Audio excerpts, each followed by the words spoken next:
After day one of creation, the earth was anything but an inviting domicile for man, dark and covered in surging water and a shroud of fog or mist. On day two of creation, God did something important that set the stage for what would follow. He took the first step in creating an atmosphere for the planet,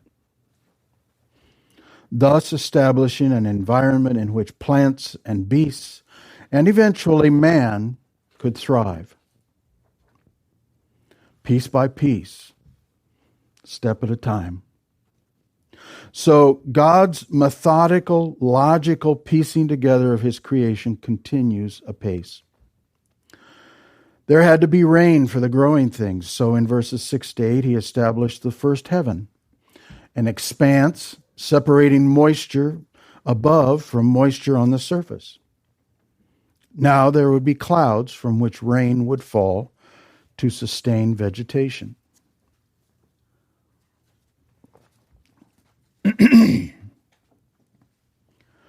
It would do no good to create man before the growing things, for then he would have nothing to eat. So, on day 3, God sets the stage for this by revealing or creating dry land. He then wastes no time at all in creating grass and plants and fruit trees, all in their mature state, bearing mature fruit and seed for the continuation of each species. Now, this is an important distinction.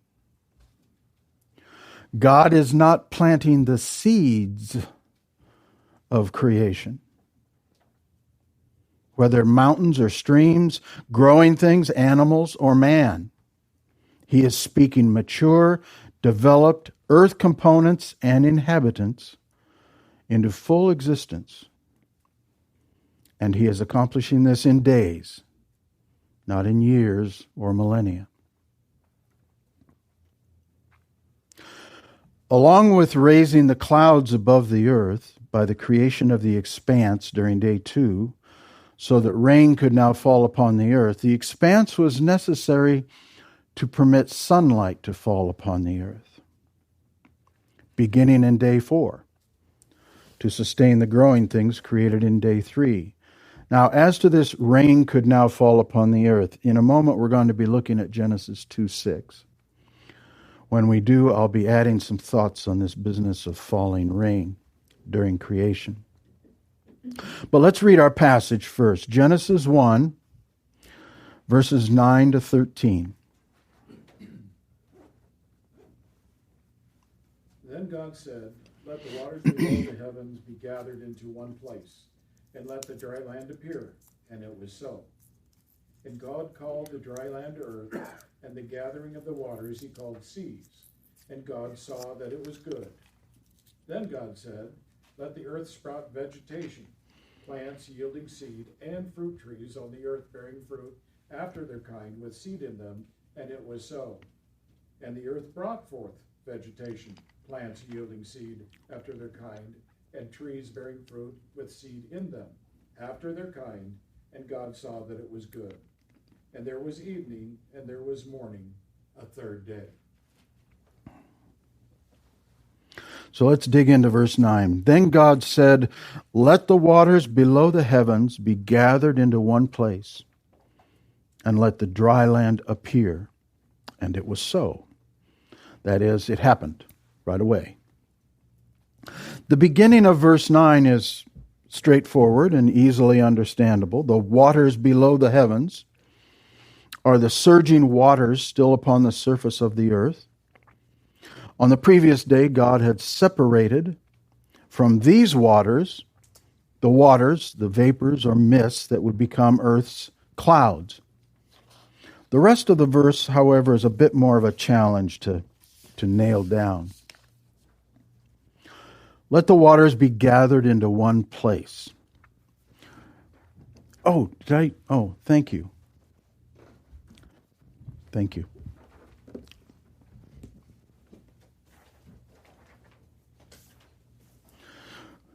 Linda and I are reaching the age where I keep saying, we need to do this. We need to do this in the house before we're too old and feeble to do it ourselves.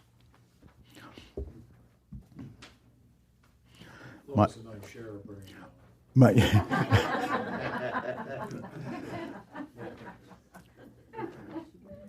my brain is going fast. Yeah, thanks for that.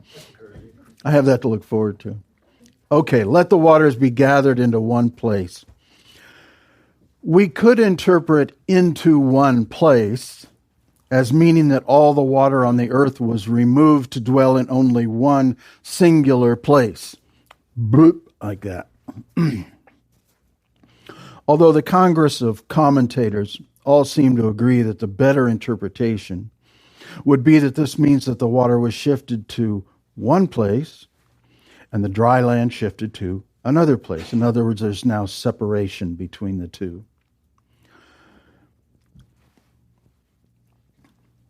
As Albert Barnes puts it, that is, evidently into a place apart from that designed for the land.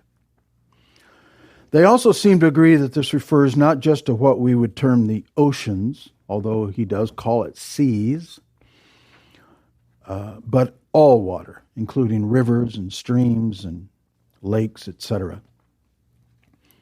In other words, water is now put in its place. Wherever it is, water is put into its place. And separate from that is land. So once again, God is separating. First, light from darkness, verse 4. Then creating the expanse to separate the waters, verse 6. Now separating the waters of the earth from the dry land, verse 9. And let the dry land appear. I've previously mentioned that we cannot say with certainty whether this means that in the moment God creates the dry land or that the land has always been beneath the water. The land that has always been beneath the waters now rises to reveal itself. If I were forced to choose, I would say the latter to be the case, primarily from the way it's written. The verse seems to suggest it. It could have said something like, then God said, let there be dry land. Poof, there it is. But it doesn't say that. It says, let the dry land appear. And there's more evidence for this found in the Psalms. Turn to Psalm 104, please.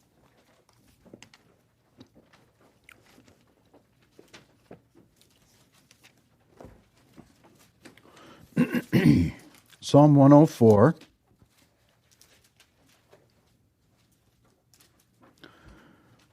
Verses 5 to 8.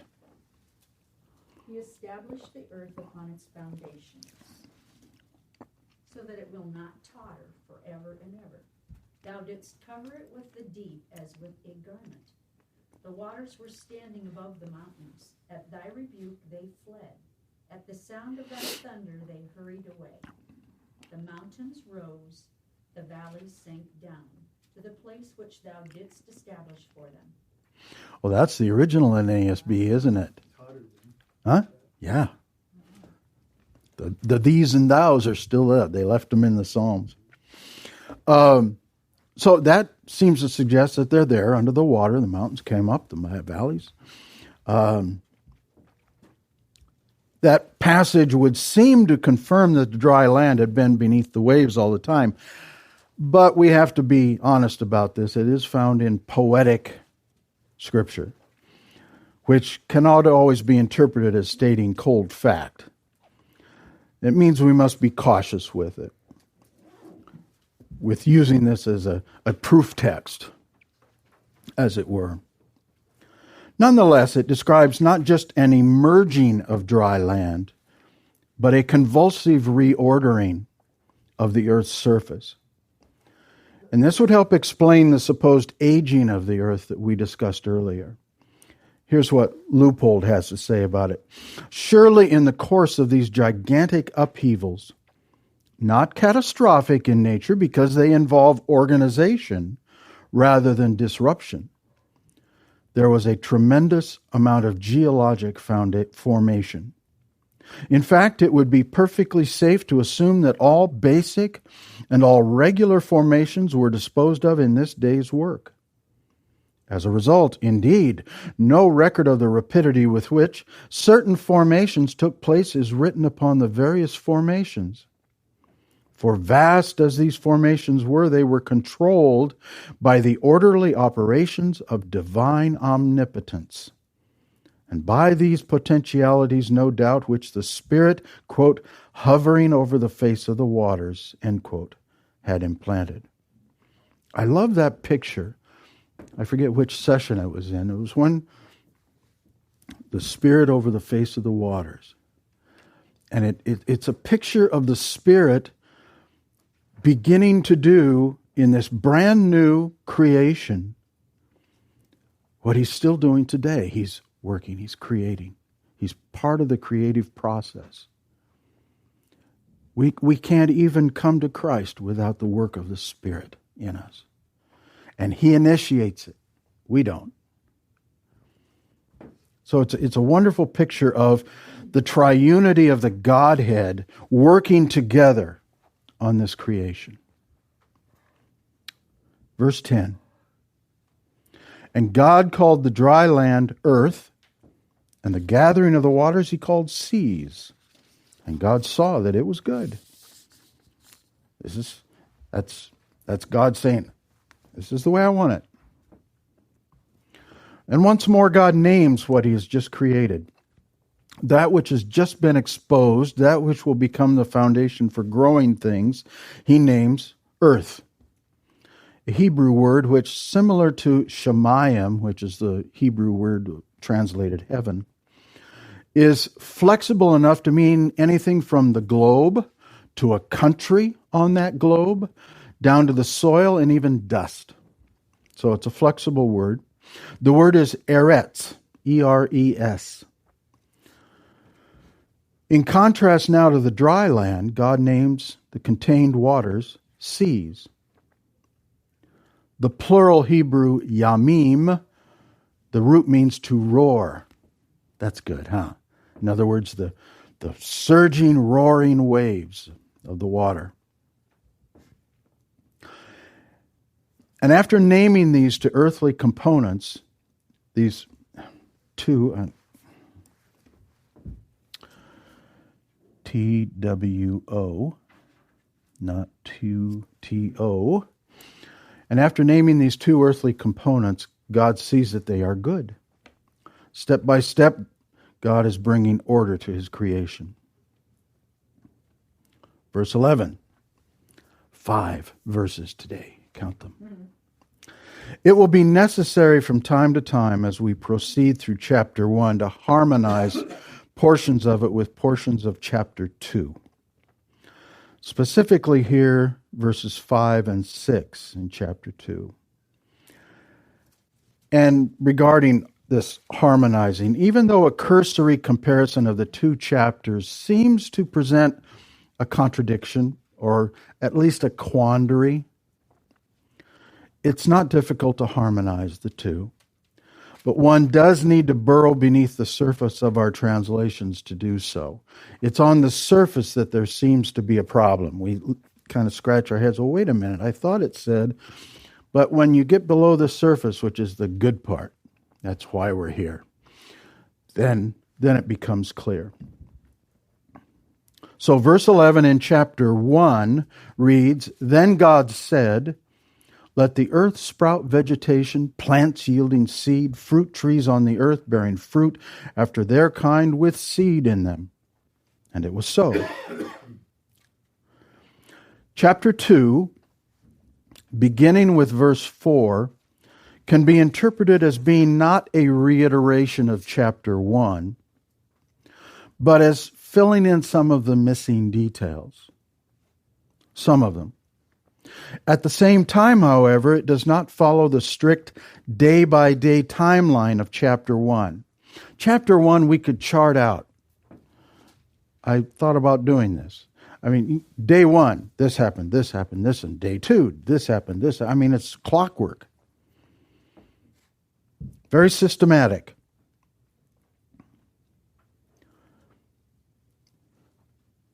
But chapter 2 is not written that way. And as such, it's difficult, if not foolhardy, to draw explicit time marks between the two chapters. Starting out, I thought, well, let's see here. I want to chart this. Okay, here's chapter 1. And chapter 2 sticks this in, and then we're back to chapter 1, and then chapter 2. It doesn't work that way. I threw that out the window as well. In a general sense, we can say that chapter 2 supplements chapter 1, but it also lays the groundwork for the events of chapter 3, as Leupold expresses. The truth of the matter, however, is simply this. The account of chapter 2 does not aim to present a complete creation story, nor is the time sequence followed by the author, Moses.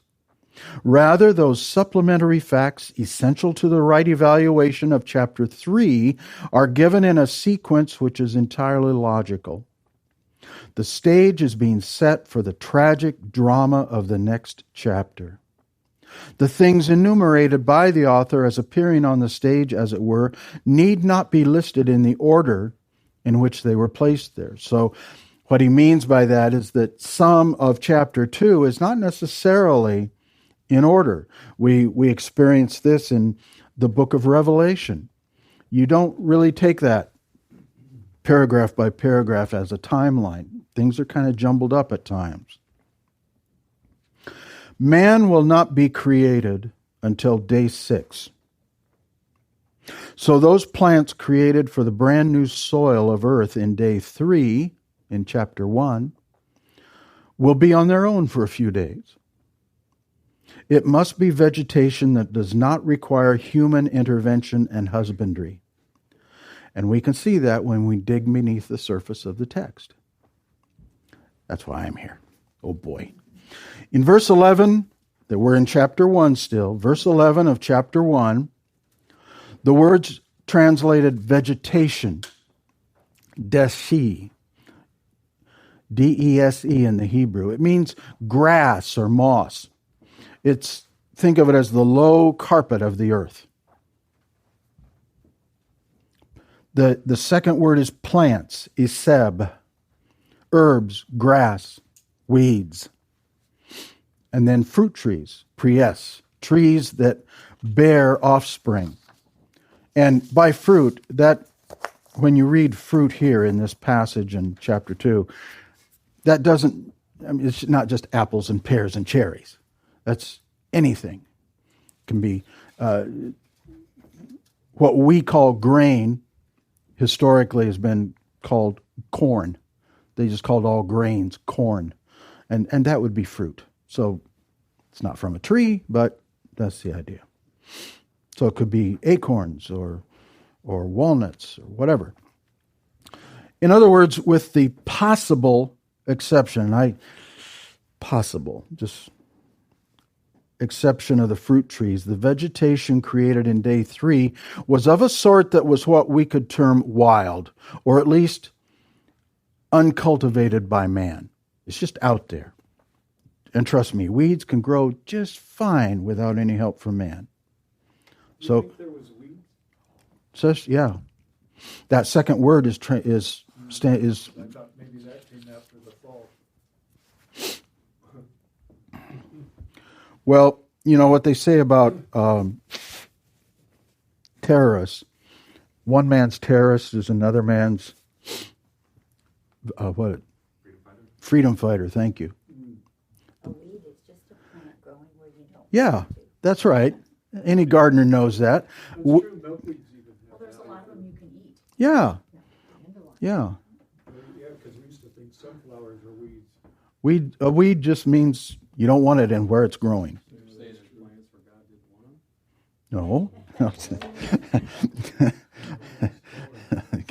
Give me a break. Get his name. No, I think God says, I'll use that. You know, same thing with bugs. Oh, gnats in the summer. Oh, flies. But they serve a purpose. God made them. They serve a purpose.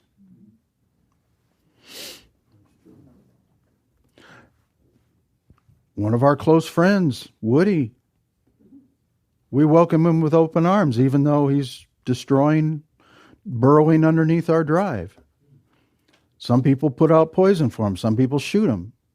He's our bud. We need to give him a name, Woody. One man's pest is another man's friend. They're cute as bugs, especially when they stand up. Groundhogs. Woodchucks, groundhogs, same thing.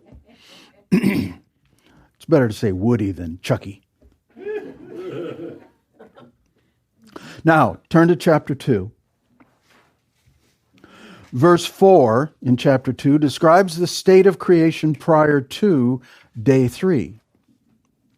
The NIV alone, and I'm sorry Renee isn't here today, the NIV alone in our common versions offers a misleading picture in verse 5. Here's how the NIV reads in verse 5. Now no shrub had yet appeared on the earth, and no plant had yet sprung up. It's not what the text says. The rest of our versions do a better job translating the text. Here's verse 5 in the LSB.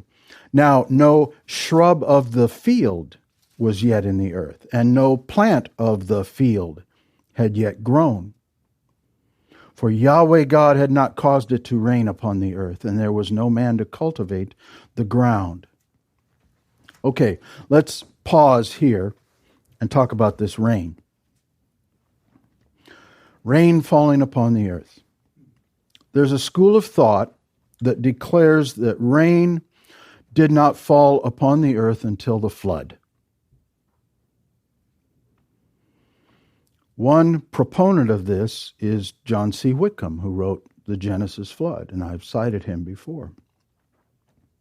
The evidence many give for this position is that it was after the flood God created the first rainbow. That is, no rainbow, no rain. Well, I'm from the Midwest. It rains all the time. When we used to have rain, it rains all the time without a rainbow.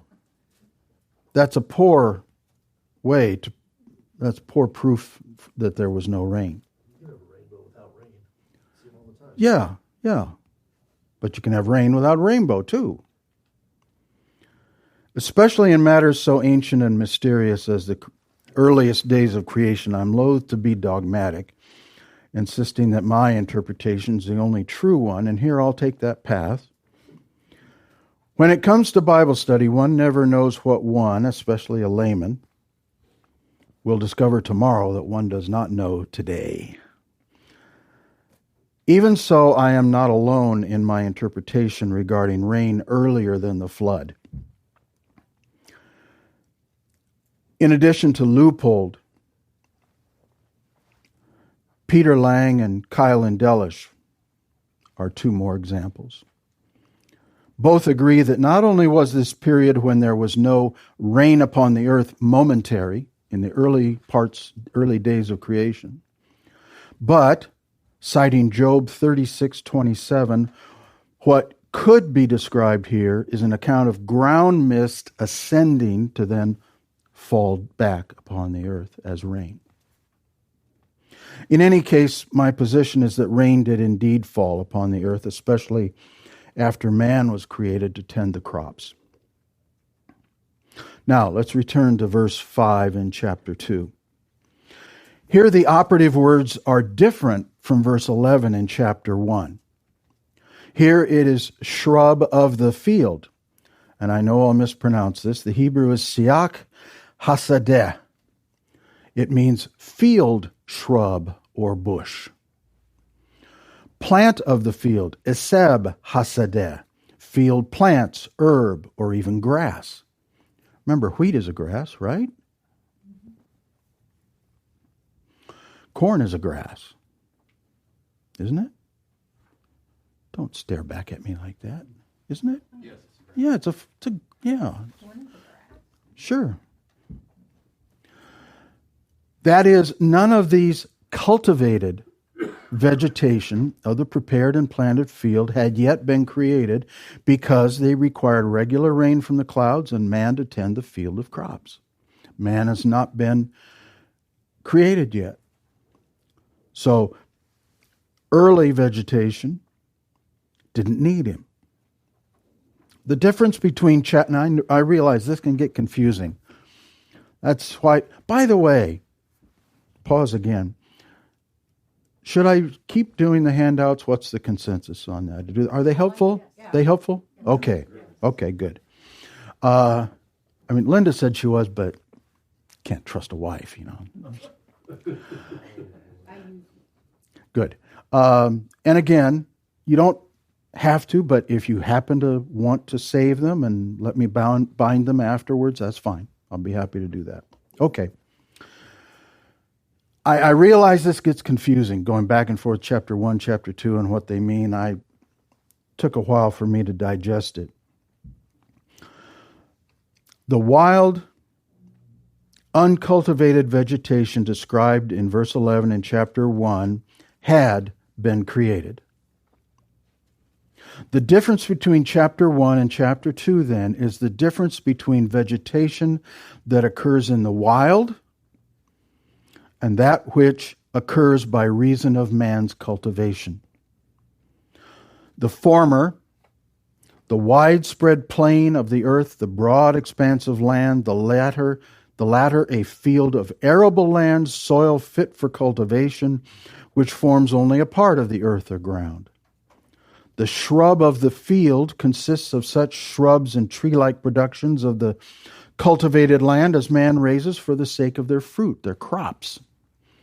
And the herb of the field, all seed-producing plants, both corn or grain and vegetables, which serve as food for man and beast. Remember, man was created a vegetarian.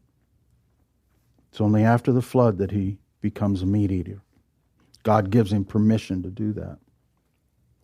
Verse 5, then, of chapter 2 adds a little more information to the setting in verses 11 and 12 of chapter 1, that is, day 3.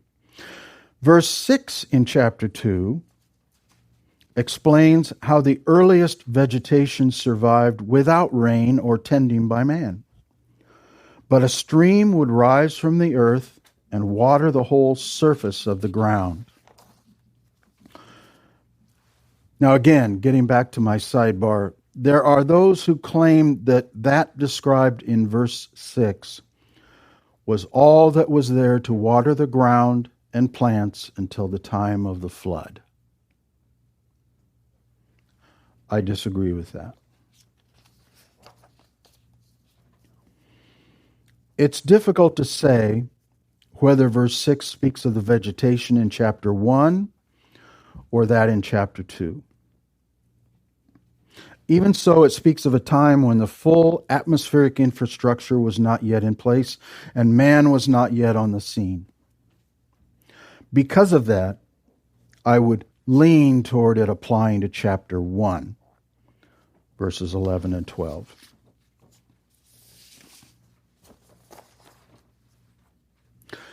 But it's important to remember that Moses' agenda, as it were, in chapter 2 is much different from chapter 1.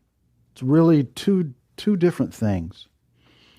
Chapter 2 does not just continue on after 1 in the same vein. They're different. In chapter 1, he is setting forth the timeline of creation. We see that clearly. This happened, then this happened, etc. In chapter 2, he's setting the stage for man's tragic fall.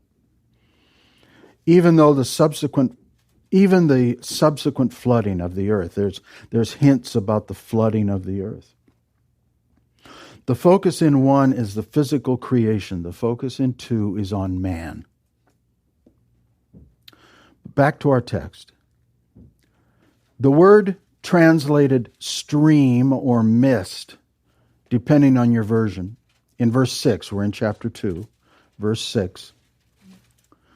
The word stream or mist is ed, E-D-H.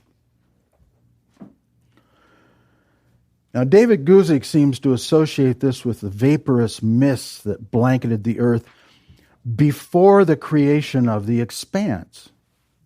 Verse 6 in chapter 1. But that can't be. since vegetation was not created until after the expanse was created. And the clouds were lifted off the earth. In both instances, we must remember that what God is establishing is a fully developed system of vegetation for the earth. Here's how Kyle and Delish discuss it. Moreover, we must not picture the work of creation as consisting of the production of the first tender germs which were gradually developed into herbs, shrubs, and trees. We've got to remember that. Linda and I are cheap. We don't like to spend a lot of money on anything. So when we want to plant a tree, we get one of these. And we dig a hole and we put it in the ground, and we have to put a cage around it for our buddy Woody and the deer, and put a cap on it. But it takes years. It takes years. And if it's a fruit tree, oh my. It'll take a decade. I mean, it'll take a long time to bear fruit. That's not what God did. He didn't plant the germs of creation. He planted creation. Boom. Done. Mature. On the contrary, we must regard it as one element in the miracle of creation itself.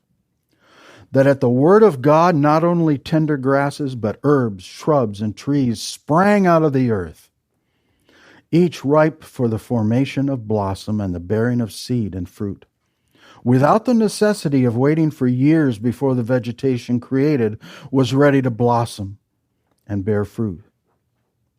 Even if the earth was employed as a medium in the creation of the plants, since it was God who caused it to bring them forth, they were not the product of the powers of nature.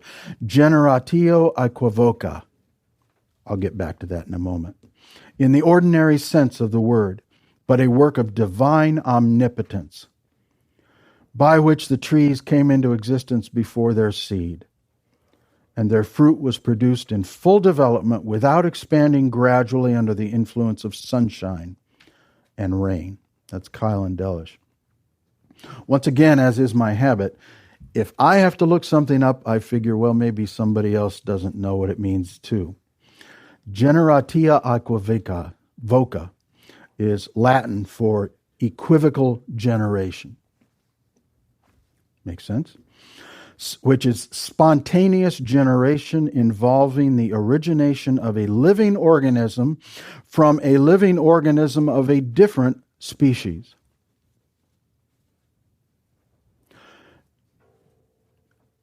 Darwin may favor that, but God doesn't. Let me repeat that. Kyle and Delish is saying this is not what happened. Spontaneous generation involving the origination of a living organism from a different living organism. In other words, something goes haywire in the genes and something different is made. No.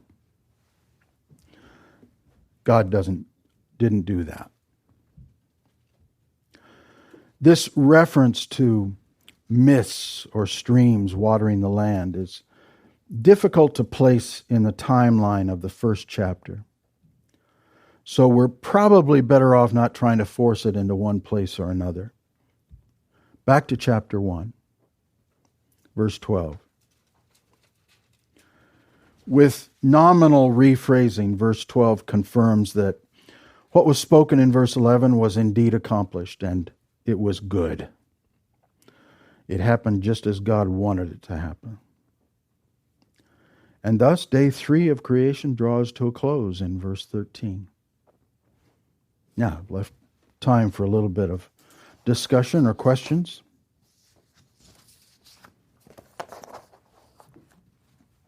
Yes, ma'am.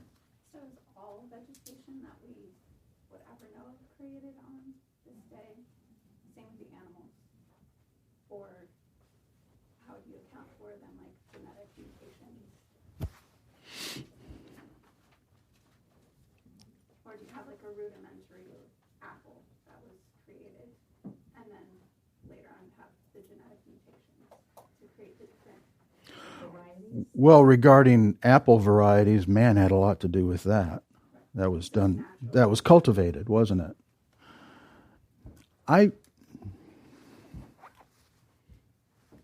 Let me pull a Rush Limbaugh. Before I say anything, any other thoughts on that question? I don't think there's any question that both in animals and in plants, man has caused there to be hybrids, not new entities. Like there's the dog phylum, and that includes, it may include, I don't know for a fact, but it may include hyenas and, but they're all dogs. So there's going to be, and there are new ones being produced daily. There are dogs that are walking around now that there were no such thing 10 years ago, but they're still dogs. Mm-hmm. And they're not cat dog, they're not horse dog, they're dogs. So there are varieties that have been altered by man. So I doubt there were Pekingeses in the beginning. That's a construct of man messing around, but those still dogs.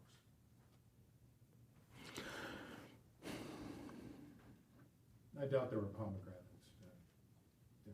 God wouldn't have. That was Pomegranates? Too weird. Just weird. Somebody had a bad day and Brussels sprouts, asparagus, cauliflower. Oi! Okay. That came after the fall. Yeah, clearly after the fall. Youth first. Youth before beauty. Well, I would just say, and I think it's neat, going back, you said when God created, things happened, but they were not catastrophic. Mm. In evolution, that's basically what happened. The Big Bang or catastrophic, but God, it was in order. God planned it. That was Leupold who pointed that out. Yeah. And I think that's important to remind ourselves. This was all God planned. Okay, but let's not forget what Allison asked here. Were you going to speak to that, or were you going to go? I wasn't listening because I was forming a thought. Sorry. Here's how I would answer that, for what it's worth. What we've seen in these earliest days of creation, we're only on day 3, is that God makes something and then he finishes it or he modifies it. Doesn't really change what it is, like with the water. The first earth is covered with water. Well, it doesn't stay that way for long. So that God does it step by step, process by process. And I think that same philosophy can be applied to other things that he creates. That did he create every plant that would ever exist? I don't think so. I think he created the basics. And, look what's happened to people over the centuries, over the eons, the millennia of mankind. Look what's happened to us. Depending on where you live, some people are shorter. Depending on where you live, some people are taller. Some people look like me. Some people look like you. Only a little more meat, okay? A little. Let's get some fat on you. There is change that doesn't involve Darwin. In other words, species do not leap from species to species. A dog is a dog, a cat is a cat. I'll take the cats, please. But there's changes. Somebody's born. Look at babies. They're different, aren't they? They don't come out of a mold. Yeah, okay, Patty. All right. Before your arm snaps off. Well, I think God gives us the wisdom to make all of the changes or varieties as we are allowed to do by him. Some use it for evil, some use it for good. Yeah, well said. But I think there's change that takes place without man's intervention. I think It's just the nature of nature. I thought we were talking about different changes that were not necessarily good, that we saw as not necessarily good. No, I'm saying there are changes that are good. I think I see those hands. Be saved.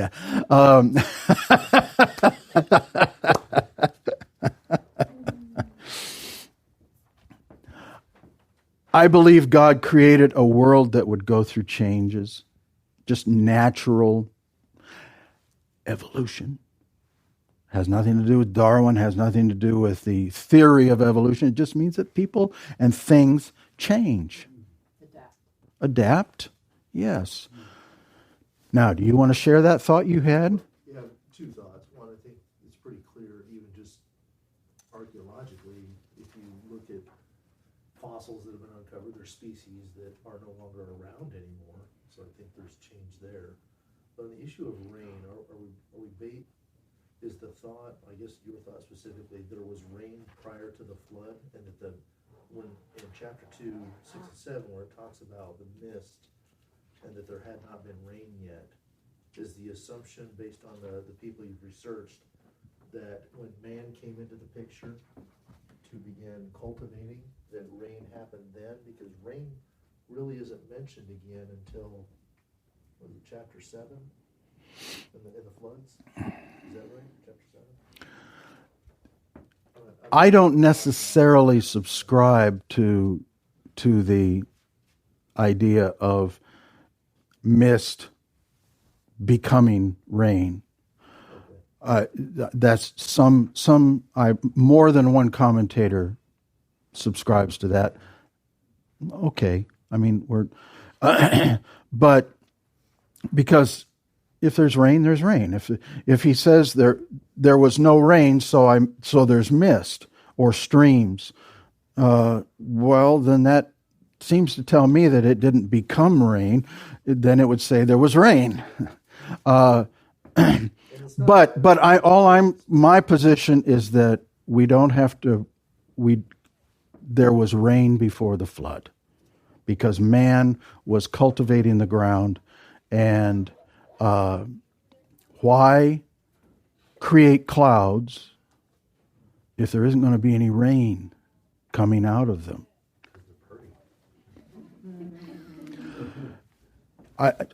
Mike, and no, Mike? We'll get to mine, I think, in a later. I was just going to say, as far as evolution of plants, it has been a detriment in many ways, as in changing the DNA of wheat and different crops to basically to make them a plant that will fend off bugs and insects and all kinds of diseases, has made them nutritionally valueless. On another part, as someone who grew roses when I lived in California and loved roses, purple was my favorite color. And of course. The desire of everyone that in the rose industry is to make a blue rose, because that is $1 billion rose. Why, I don't know. But all it did was create more purple roses. Dennis finishes out here. We're going to get to this. In the end of chapter 1, it talks about God made everything, the animals and everything in their own kind. It says about 6 or 7 times. I think that's the key. Their own kind. Well, in our passage today, of its kind. It's mentioned just. Yes. So that's a good thing. Yeah. But that doesn't mean everything that we see today, God made initially. In the first 6 days. Yeah. I mean, I think too, if we look at the ark couldn't hold all the animals that exist today, but it didn't need to. It only needed to hold 2 of every Kind. species. Yeah. Father, you have given us challenging text here at the beginning of your word, and we depend on your Spirit to help us understand it. Please help us. We want to get it right. In Jesus' name, amen.